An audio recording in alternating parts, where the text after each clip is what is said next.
declaración de guerra. Es un hombre atravesado, mañoso, enérgico, canijo, ¿no? Que no le tiene miedo a nada ni a nadie. Tenemos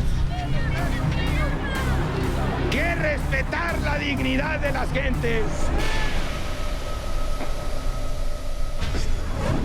Eso lo llevó a la política, la pasión, la compasión, el compromiso de servir al país. Excesivamente creído de sí mismo, era pues ególatra, tendiente por lo pronto a ese sentido de demasiada autoestimación y por lo tanto sentirse superior al resto de los demás. Manuel era un hombre tan apasionado que cuando la pasión le cegaba la inteligencia. No vamos a matar a nadie, pero de ahí en adelante todo se vale.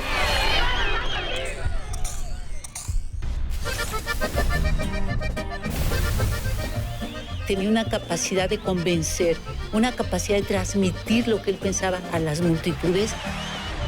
Yo iré, mis amigos, tan lejos como ustedes quieran ir. No me pidan que vaya solo, tendremos que ir todos juntos.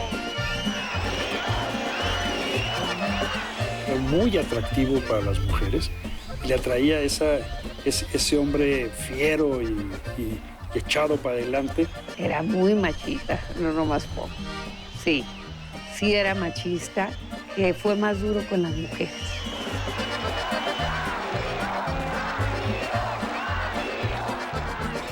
Me intimidaba de tanta energía que desplegaba.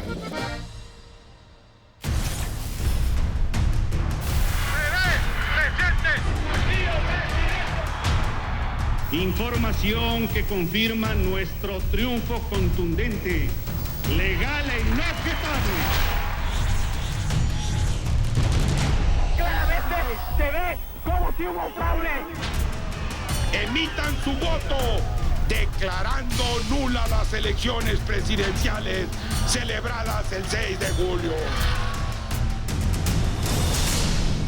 Obliga al nuevo gobierno, al candidato ganador, a Carlos Salinas, a decir, vamos a hacer un pacto, vamos a hacer lo que luego se llamaron las concertaciones.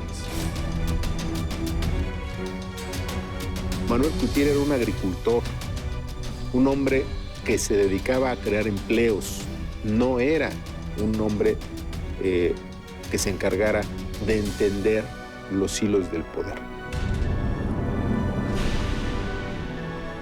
No se iba a entregar, a aceptar la opinión plural, sino a imponer su propia idea. El PAN, por lo bajo, empieza a negociar. No hubo de parte de Manuel Cloutier un rompimiento por la decisión que tomó la cúpula del que ya era su partido.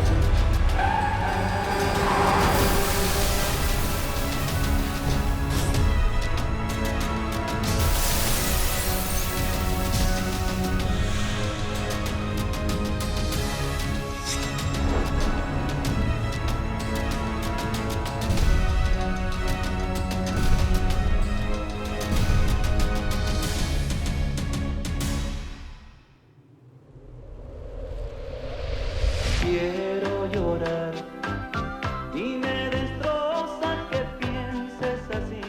Tu cárcel, la canción de los Bukis, era una especie de himno en sus recorridos. Quizá así veía el propio Maquío la aventura de su incursión política y la campaña presidencial. 1988 será el año del cambio, que este es ahora o nunca. En ese tiempo era una canción muy popular y la escuchaban en todas partes. El propio Cloutier la traía en su camión, se la ponían en algunos mítines, etc. 1988. La contienda por la presidencia de la República enfrentaba a tres personajes de alto perfil y popularidad. Carlos Salinas de Gortari, por el partido gobernante, el PRI. Cuauhtémoc Cárdenas, hijo del poder político, del que salió para encabezar el más amplio movimiento de izquierda en la historia mexicana.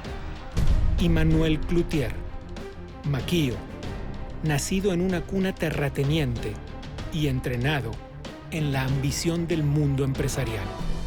Venimos una camada convocada por el Maquío, que mayormente veníamos de filas empresariales o filas del sector civil, y los empresarios particularmente no entramos a la arena a jugar a las canicas, entramos a ganar. Dentro de su partido, Acción Nacional, se conocían como neopanistas. Para sus adversarios, eran los bárbaros del norte. Sus líderes, Francisco Barrio Terrazas, Ernesto Rufo Appel y Vicente Fox Quesada. Sabían que la candidatura de Maquío era una inversión a largo plazo.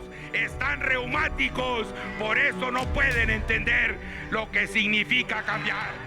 El empresariado había elegido un producto, un candidato presidencial.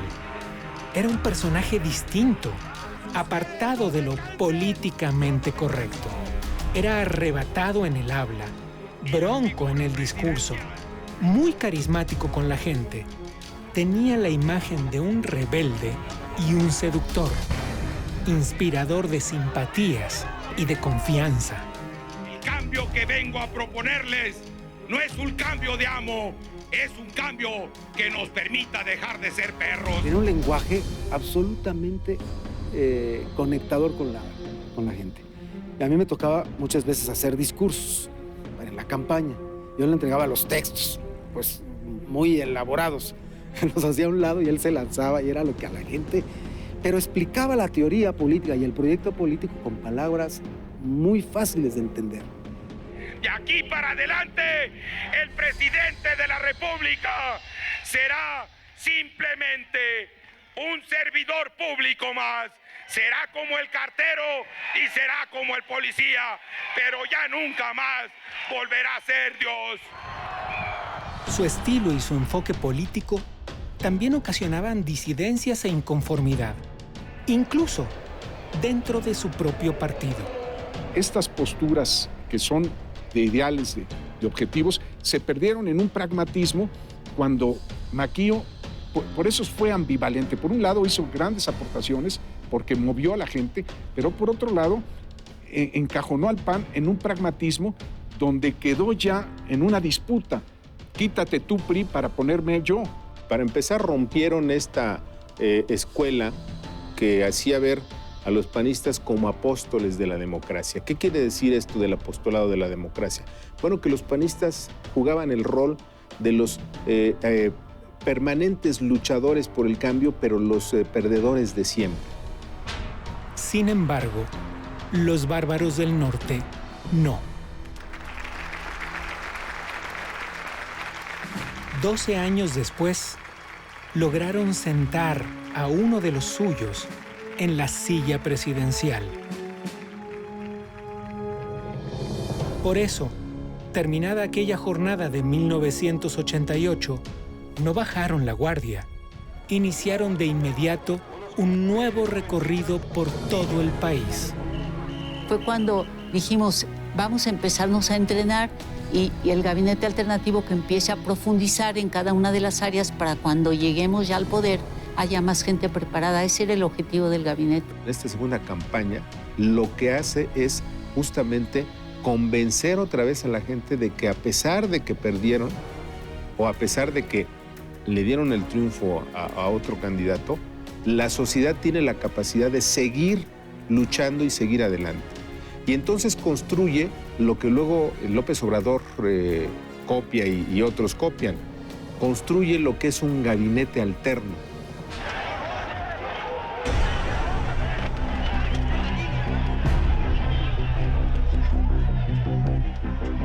Aquellos eran tiempos convulsionados, alta deuda externa, una inflación que en 1987 había superado el 150%.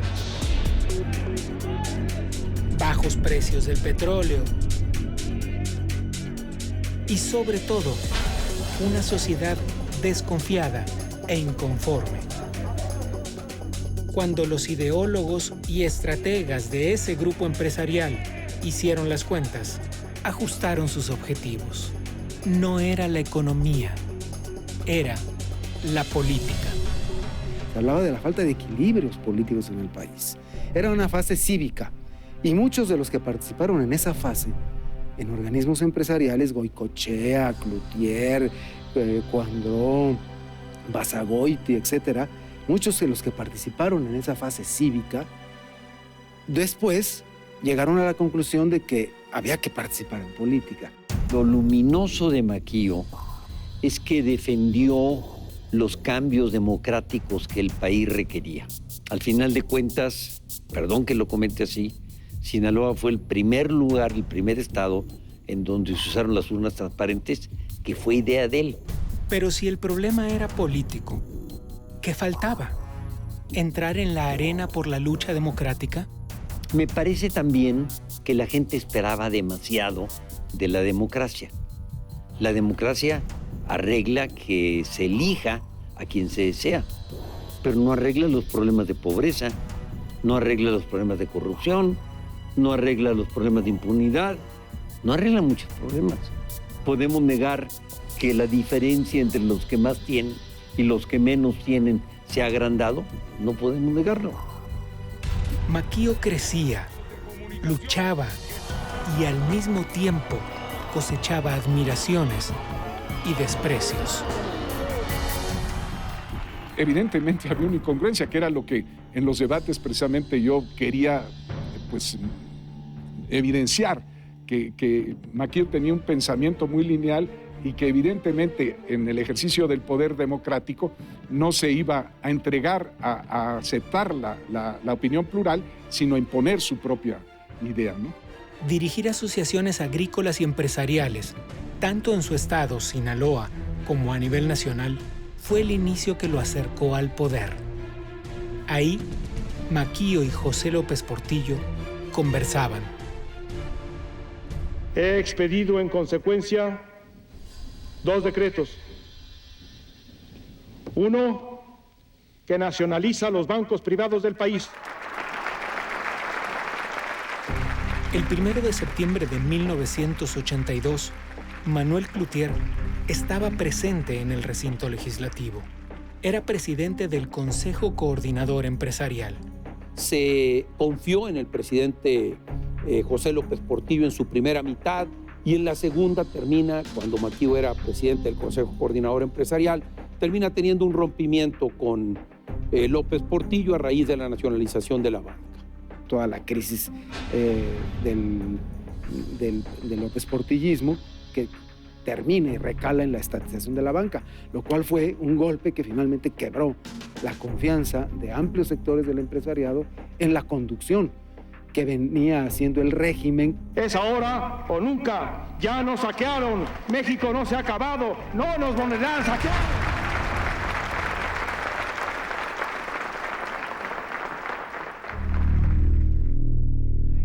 Incertidumbre y desesperación para el pueblo de México. López Portillo culpaba a los banqueros de la fuga masiva de capitales. Una grave crisis ahorcaba al país.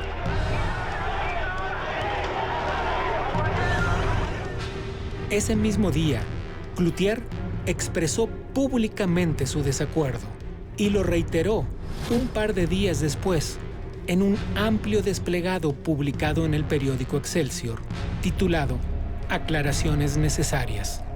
En él refutaba las acusaciones del presidente de México y afirmaba que él era el responsable de la situación del país por la mala conducción de la economía. Las reservas se consumían aceleradamente porque además el presidente se negaba a devaluar el peso. Esa es la estructura que conviene al país. Esa es la estructura a la que me he comprometido a defender como perro. Con López Portillo, por ejemplo, peleó de tú a tú y no era precisamente un lenguaje amable, era un hombre que decía palabras rasposas. Con el propio López Portillo él lo platicaba, se enorgullecía incluso de que le hablaba y le decía leperadas, ¿no? José, eres un pendejo, le decía, por ejemplo. Pero 170 días después, entre acusaciones repartidas por doquier, la devaluación llegó. El 17 de febrero de ese atormentado 1982 fue el acabose. Es durante el sexenio de José López Portillo que muchos empresarios o gerentes o líderes empresariales intermedios ven la posibilidad, como estrategia, de hacer del PAN un instrumento para sus fines. Maquío había sido líder agropecuario en Culiacán y más tarde del sindicato patronal más importante del país, la Coparmex.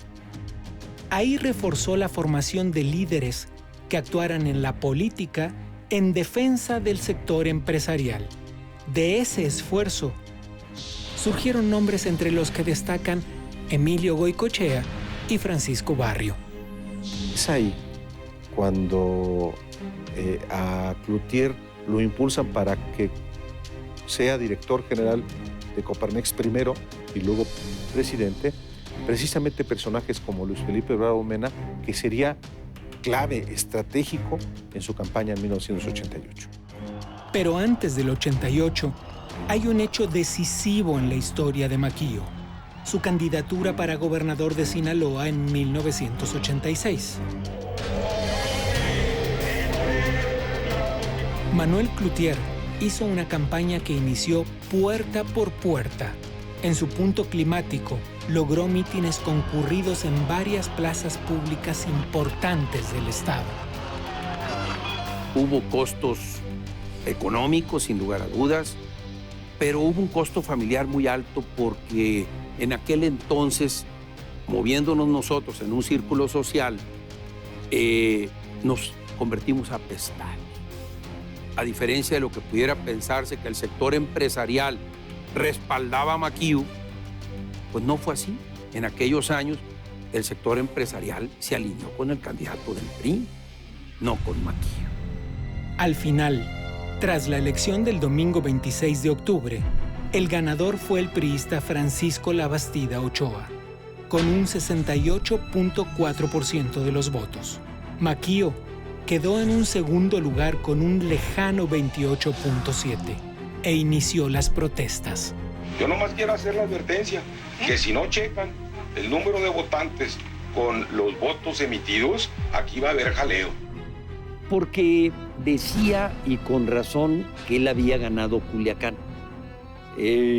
Había ganado la ciudad de Culiacán, pero no el campo de Culiacán. La protesta más recordada, el llamado Mitin de los Huevos, del martes 28 de octubre. Hoy, mis amigos, quiero hacer una declaración de guerra.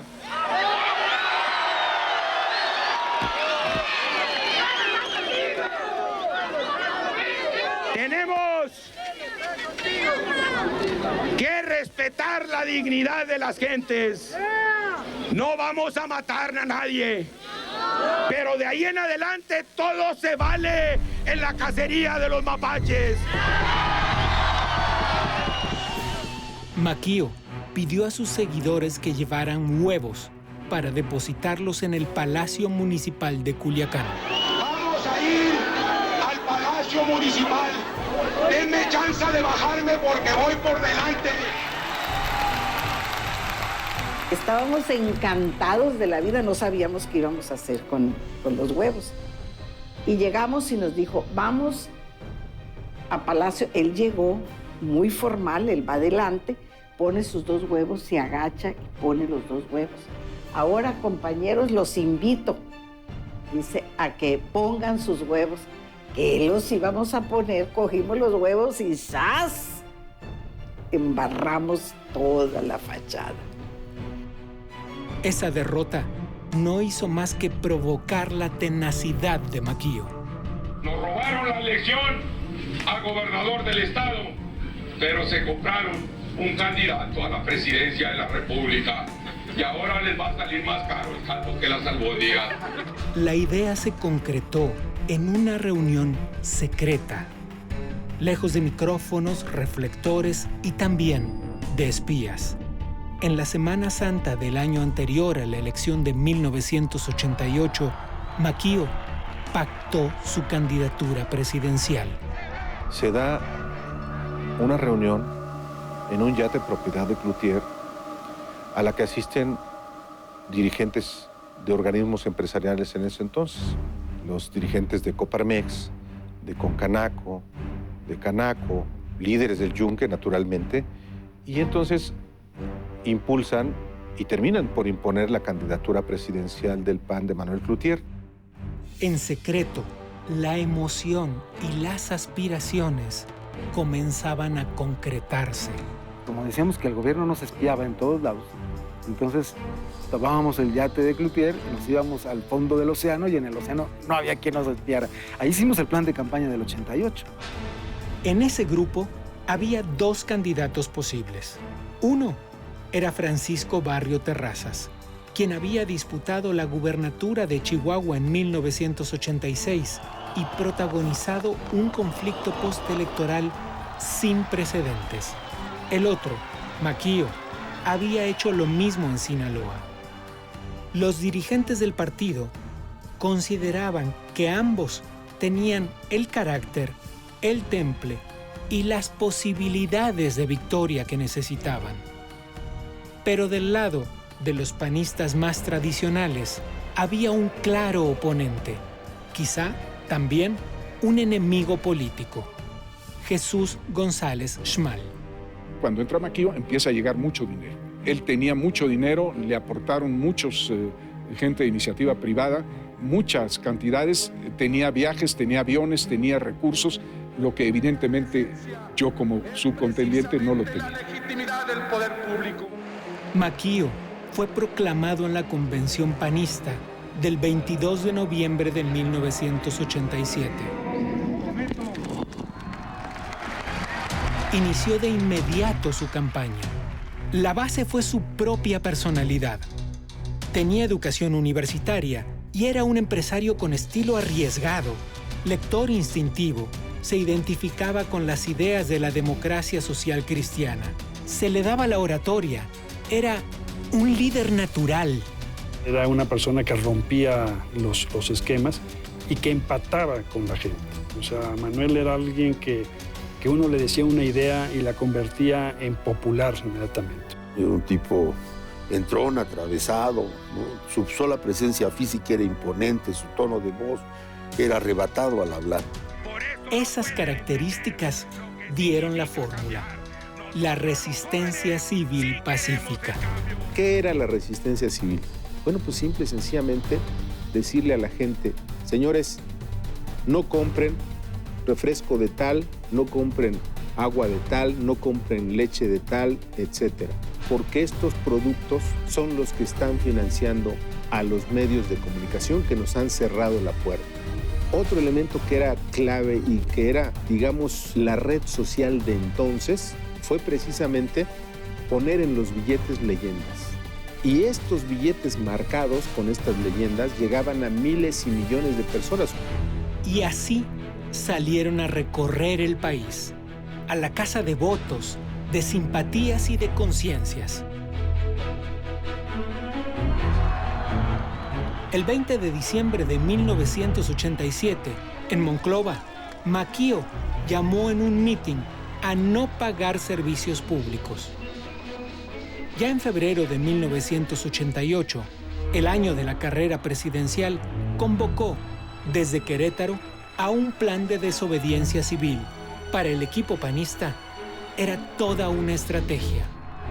Particularmente de estas técnicas de Nelson Mandela, de Martin Luther King, de Lech Walesa mismo.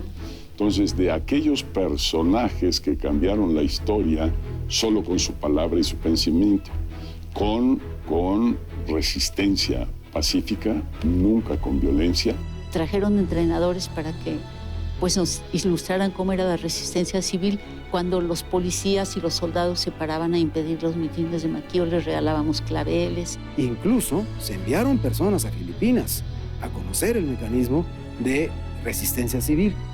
El poder de entonces, acostumbrado a las intrigas, no esperaba enfrentarse a la mercadotecnia, mientras, sigilosamente, los panistas trazaban planes y hacían cálculos.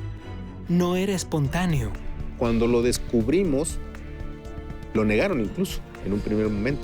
Tuvimos que demostrar que habían ido a estos cursos y luego ya lo aceptaron. Otra estrategia que adoptó Maquío fue empatar el itinerario de su propia campaña con la del priista Carlos Salinas de Gortari. Así, aprovechaba su propaganda, aumentaba la confrontación y se hacía más visible. Su argumento acusaba de cerrazón en los medios informativos. Manifesté mi comprensión para los medios de comunicación que son presionados por el gobierno. Sin embargo, este programa actúa en forma más que arbitraria. Por eso merece el repudio de todo el pueblo mexicano. Es que como no había manera ni de televisión ni de que salieran en los periódicos, si se empezaba a aportar tradicionalmente, hubiera sido invisible.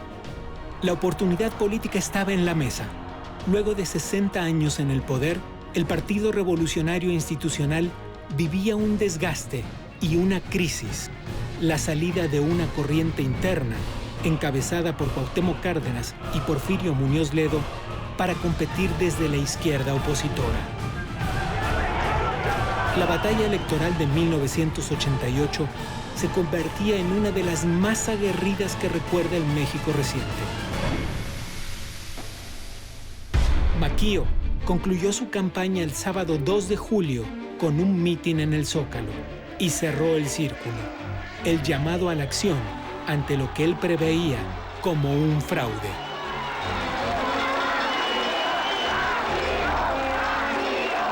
Maquío no logró la alternancia en esa oportunidad, no en persona, pero sí, al paso de los años, con la llegada del siguiente milenio. Empecé por la barba, lo primero. No pude dejarme la panza como tenía él, no me dio para tanto mi estómago, pero sí, el lenguaje, la agresividad, fueron en mucho mis primeros componentes en campaña. Ciertamente, por eso digo mentor y padrino, con mucho que aprendí de él. ¿Ese estilo tuvo un impacto real en la evolución política del país? En esta soledad se forjó el espíritu de un hombre rebelde. Aquí vio nacer sus sueños. Aquí comenzó su lucha. Maquío nació en 1934, el año en el que el general Lázaro Cárdenas llegó a la presidencia de la República con su hijo recién nacido, Cuauhtémoc, quien muchos años después se convertiría en su rival político. Ambos contenderían con Carlos Salinas de Gortari, economista que nació 14 años después, en 1948. Hijo de una familia política de abolengo en el norte del país, asentada en Nuevo León. Su padre, Raúl Salinas Lozano, llegó a ser secretario de Industria y Comercio en el gobierno de Adolfo López Mateos y se le consideró incluso como uno de los posibles sucesores. Así es que Salinas, Cárdenas y Cloutier eran de buena cuna. En el caso de Cloutier, su abuelo era dueño de 30,000 hectáreas en el Valle de Culiacán. Pero ese latifundio no era sinónimo de lujos. Conocía la vida ruda del campo, porque la disciplina dictaba que tenía que conocerla. Fue un niño fuerte de un Culiacán con 30,000 habitantes, de un Culiacán chiquito, en donde a fuerzas la gente por el calor se salía, convivías, aunque no fueran tus amigos. Cuando tenía 8 años, sus padres se divorciaron y su madre, Cristina del Rincón, se lo llevó a vivir a Guadalajara. Empezó para él un capítulo de soledad. A toda familia que hay un divorcio le afecta. Repito, amor no le faltó. Pero sí el cuidado y la sopita caliente. Si entonces no era usual que una pareja se divorciara, menos lo era que la señora se volviera a casar. Pero así fue. La familia recuerda que el día de esa boda, Maquio se subió al techo de la casa y permaneció ahí en señal de protesta. Tal vez su primer acto de resistencia civil pacífica. Cuando lo mandan a Estados Unidos es precisamente porque mi abuela se pretende volver a casar y entonces ya Maquio le estorbaba. Es decir, como hijo, entonces se lo pasa a su papá y le dice, mándalo, y don Manuel lo agarra y lo manda a estudiar a Estados Unidos, una escuela militar. Entonces, llegó a la Academia Brown en Los Ángeles. Después, al Instituto Militar Black Fox en San Diego.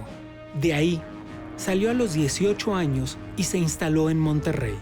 Se graduó como ingeniero agrónomo fitotecnista en el Tecnológico, regresó a Sinaloa. A los 25 años, se casó con Leticia Carrillo e inició su trayectoria empresarial. De las cosas que lo marcan es su necesidad de hacer familia, su carácter en contra del abuso del poder. Era muy amiguero, fue muy vago. En su adolescencia era vaguísimo, pues no tenía casa. La aspereza de la disciplina militar y la frialdad de su familia forjaron su carácter. Cuando Maquio creció, se convirtió en un hombre hermético. Manuel era un hombre tan apasionado que cuando la pasión le cegaba la inteligencia. Entonces había que darle razones para que la inteligencia mainara su ímpetu. Eso nos fuimos dando cuenta de que Maquio era muy atractivo para las mujeres. Le atraía a ese hombre fiero y echado para adelante. Su espíritu de confrontación le hizo cosechar adversarios. Incluso, mucho antes de la política recibió amenazas. Eso sembró en Maquio cierta idea de fatalidad.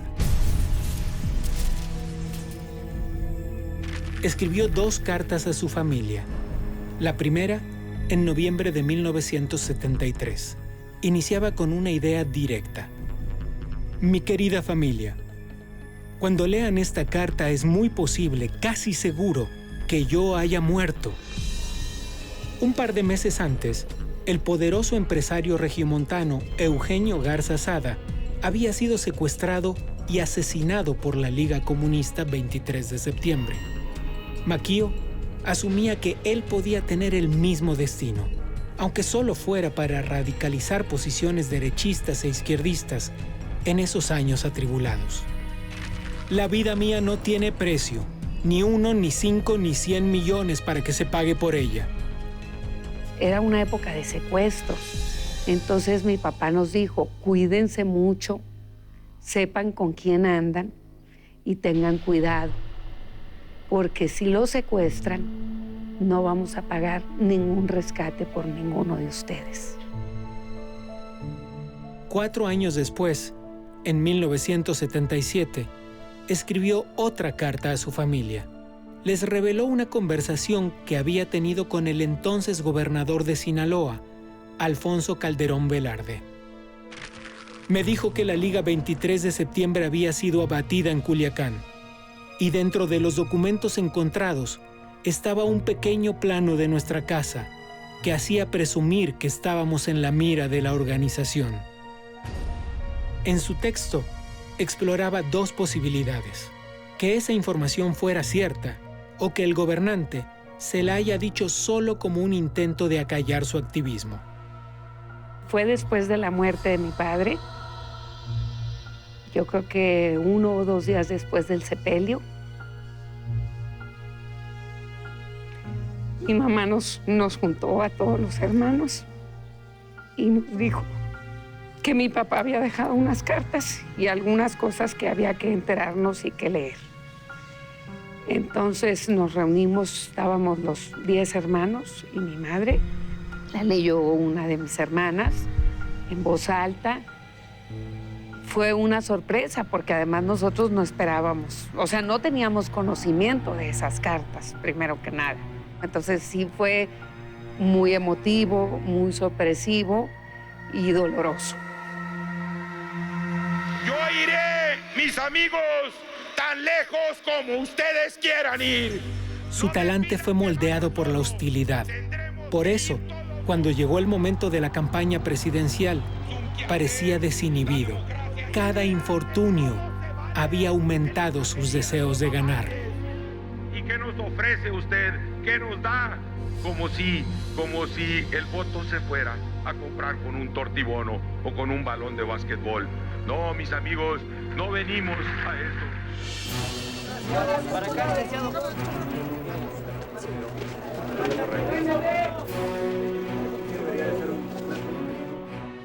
La jornada electoral del miércoles 6 de julio fue una de las más convulsas de la historia reciente. De manera oficial, Maquio quedó en tercer lugar con el 17.07% de los votos. El ganador fue el priista Carlos Salinas de Gortari, con el 50.35%. El segundo lugar fue de Cuauhtémoc Cárdenas, quien obtuvo el 31.12%. El abanderado del Partido Acción Nacional no aceptó los resultados. Afirmaba que la llamada caída del sistema había disfrazado un fraude. El país vio entonces cómo la izquierda y la derecha se unían contradictoriamente en la búsqueda de un objetivo común, el poder. Pero Maquio no exigía limpiar la elección, sino algo mucho más drástico: anularla y repetirla. Señor presidente, su promesa de elecciones limpias, claras e inobjetables no se ha cumplido cabalmente.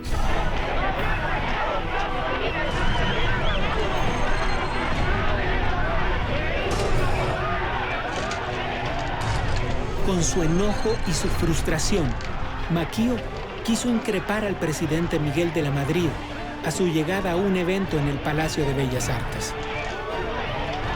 Los encargados de la seguridad no se lo permitieron.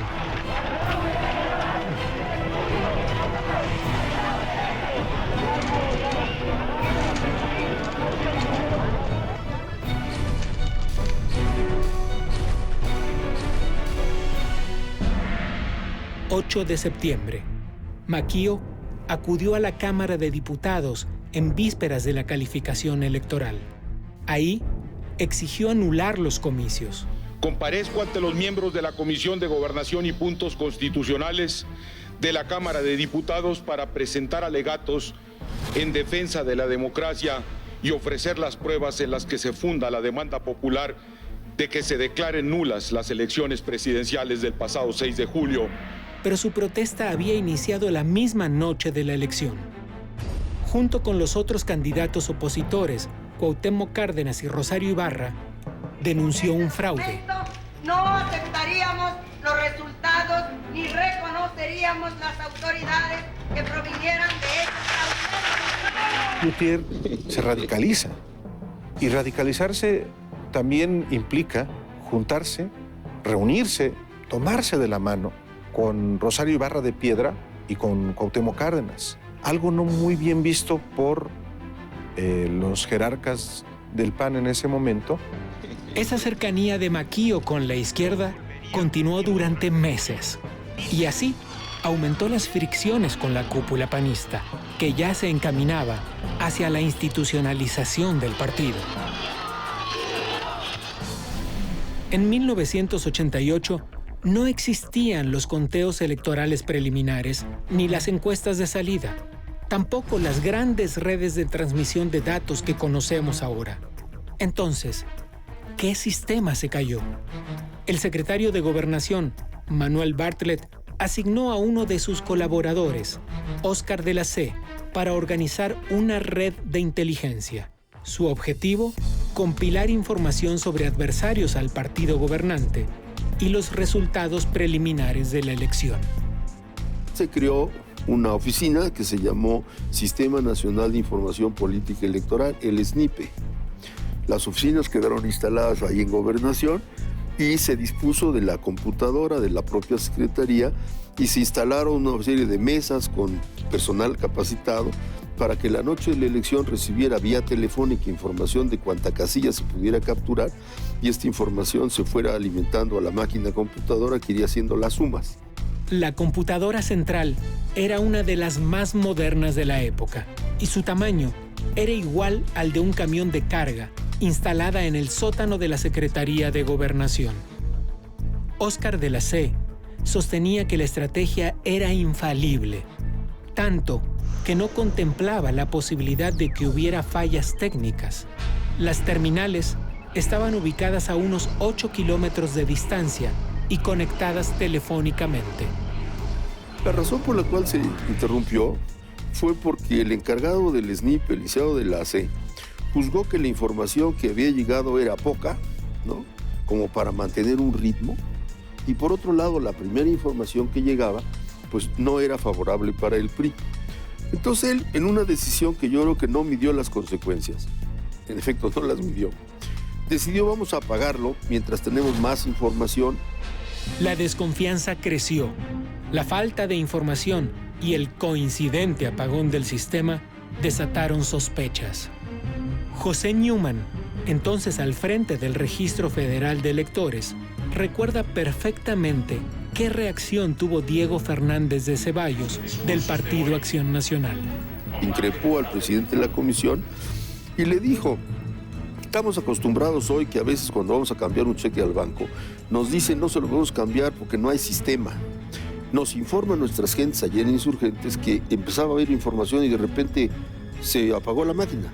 Prefirieron que no siguiera fluyendo una información que después pudiera parecer social o políticamente irreversible, pero dieron como resultado el detener la información y hubo un momento en que al ser yo informado de que ya no estaban fluyendo esos datos, reclamé al secretario de Gobernación diciéndole: se cayó el sistema, pero por fortuna es del verbo callar y no caer. Hágalo usted hablar. Tras llamar a cuentas al responsable del SNIPE, el secretario de Gobernación ordenó reencenderlo. Para la oposición y sus simpatizantes, el sistema se cayó porque ocultaba algo. No sabíamos cómo estaba el conteo de votos. Se suspendió cuando se presentó aquella información sobre el distrito de Tula, fue cuando se cayó, de callarse y caerse el sistema. Hemos tenido dificultades en la recepción de la información.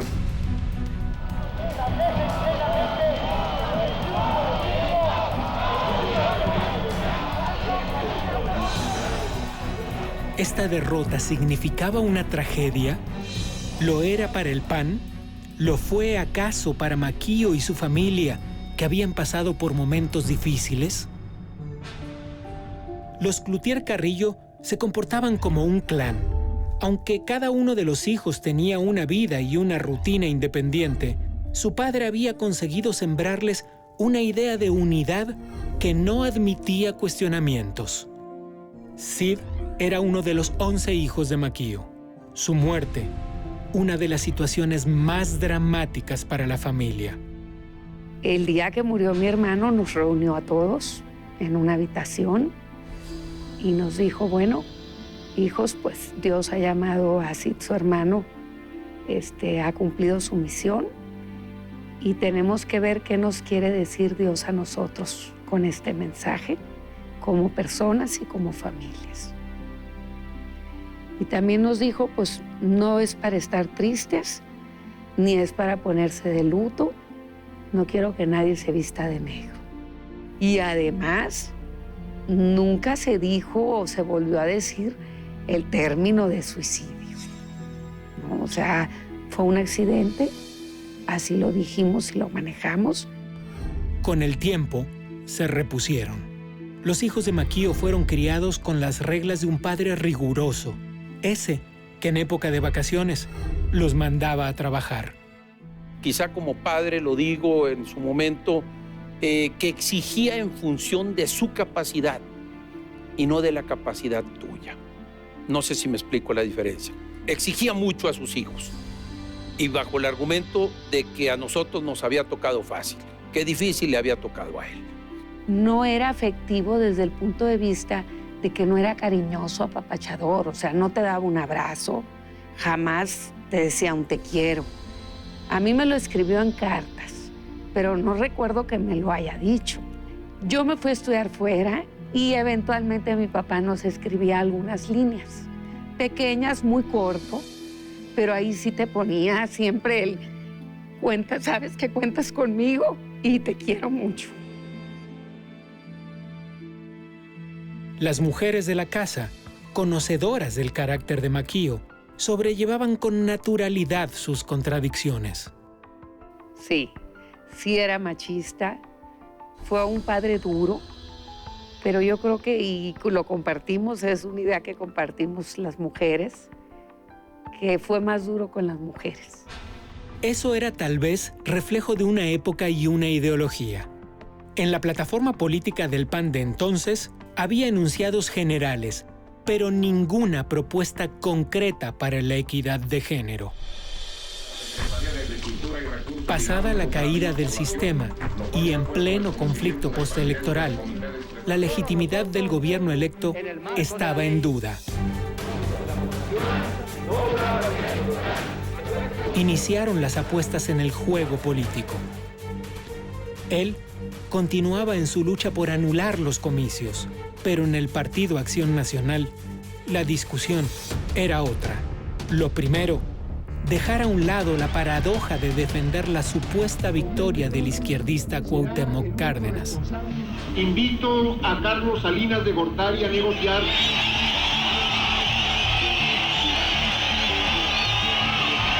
Hagámoslo públicamente. En aquellos días de acusaciones, sospechas e intrigas, Carlos Salinas de Gortari buscó a sus opositores. Entonces, hizo negociaciones que le permitieran la gobernabilidad. No quería ir porque decía yo qué voy a sacar ahí, pero finalmente Manuel era un hombre razonable, era duro, muy duro, pero finalmente era un hombre razonable. No en balde había sido un hombre de negocios, sabía lo que era negociar, sabía lo que era compensar una posición con otra. Salinas quería limpiar su triunfo. Usó entonces la más útil de las herramientas que tenía a la mano, la persuasión del poder. Bueno, lo que pasa es que consideramos que ya era inútil, ya ante hechos ya establecidos y oficializados, que ya eran los hechos, no tenía sentido seguir reclamando ante eso, sino más bien a ver al futuro. En los acuerdos, ¿qué intercambio hizo el Partido Acción Nacional? Le sacaron las promesas de las reformas constitucionales que ellos creían que eran las correctas y Salinas le sacó a su vez que el PAN, en contrapropuesta, aceptaría y apoyaría el ingreso del país al TLC. Y en ese momento hubo el acuerdo y retiraron a Maquío del frente. Pero Maquío hizo otro movimiento y hábilmente se mantuvo en el juego.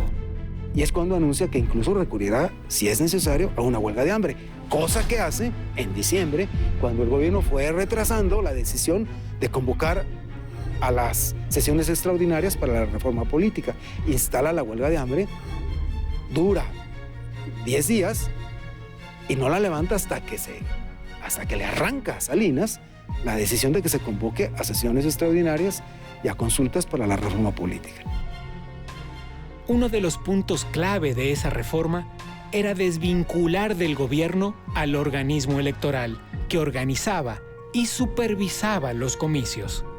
Lo que México necesita es una ley electoral justa, nada más, pero tampoco nada menos. La resistencia de Maquío no se detuvo. Insistía en vigilar paso a paso las acciones del gobierno de Carlos Salinas para cuidar que cumpliera sus compromisos. Lo acechaba. Manuel lo que había decidido cuando la creación del gabinete alterno es que dijo, voy a estar caminando por toda la República para que esta verdad del fraude se conozca y por otro lado la agenda. Yo quiero que México sea distinto. Instaló su gabinete alternativo para dar seguimiento a las políticas del gobierno, emitir juicios al respecto y, en teoría, aportar ideas. Sus integrantes, Diego Fernández de Ceballos, en política interior, Rogelio Sada Zambrano, política económica, Vicente Fox Quesada, política agropecuaria, Carlos Castillo Peraza, política educativa y cultural, Jesús González Schmal, política exterior, Fernando Canales Clarión, infraestructura, servicios y empresas paraestatales, Elena Álvarez de Vicencio, política social, Moisés Canales, salud y ecología. Sirvió como un martillazo más al sistema, un golpe más al sistema, pero no es de ninguna manera el golpe importante para vencerlo. La negociación es parte de la naturaleza política. ¿Sirvió al desarrollo democrático del país? Esto lo hacen como una construcción política que obliga al nuevo gobierno, al candidato ganador, a Carlos Salinas, a decir, vamos a hacer un pacto, vamos a hacer lo que luego se llamaron las concertaciones. Y ese es el gran triunfo del Partido Acción Nacional, gracias a Manuel Cloutier. Guanajuato inauguró una nueva forma de negociación en la política de esa época, mientras Carlos Salinas era el presidente de México. Se conoció como concertación. La competencia por la gubernatura entre el panista Vicente Fox y el priista Ramón Aguirre Velázquez terminó en otro conflicto postelectoral.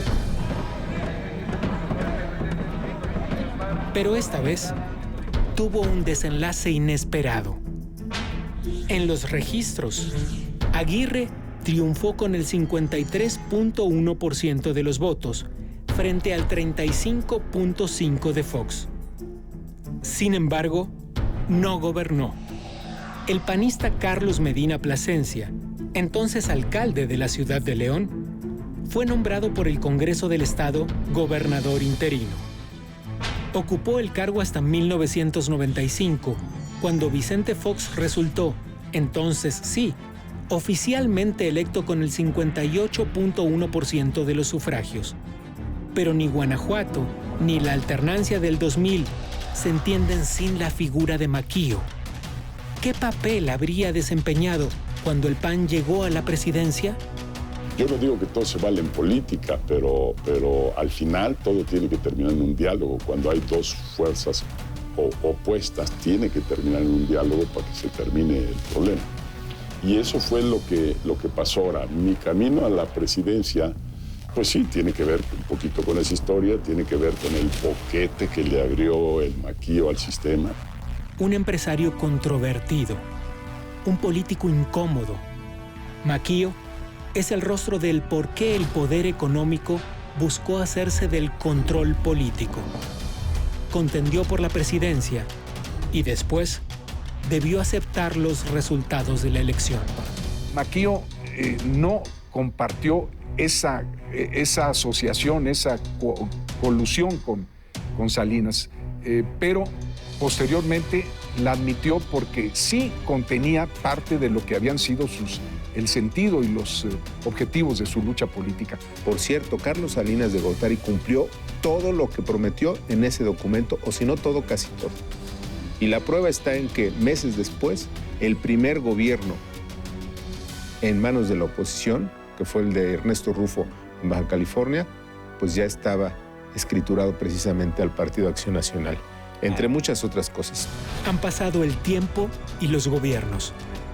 Maquío, el personaje, continúa siendo referencia de ese momento histórico, ese que marcó el inicio del camino hacia la alternancia en el poder político, quizá también hacia la democracia. Yo te diría que el 88 movió muchos esquemas de este país, y la elección del 88 es un despertar ciudadano.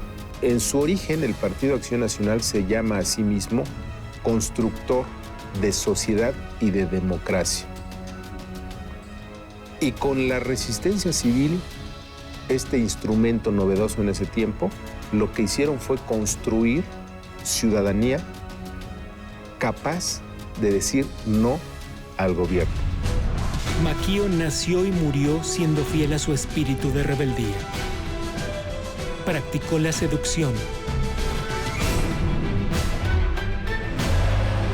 y acercándose aventuradamente al poder, encontró un trágico final. Lucharé hasta mi último aliento por ver esta patria vivir en la libertad y en la democracia.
Que por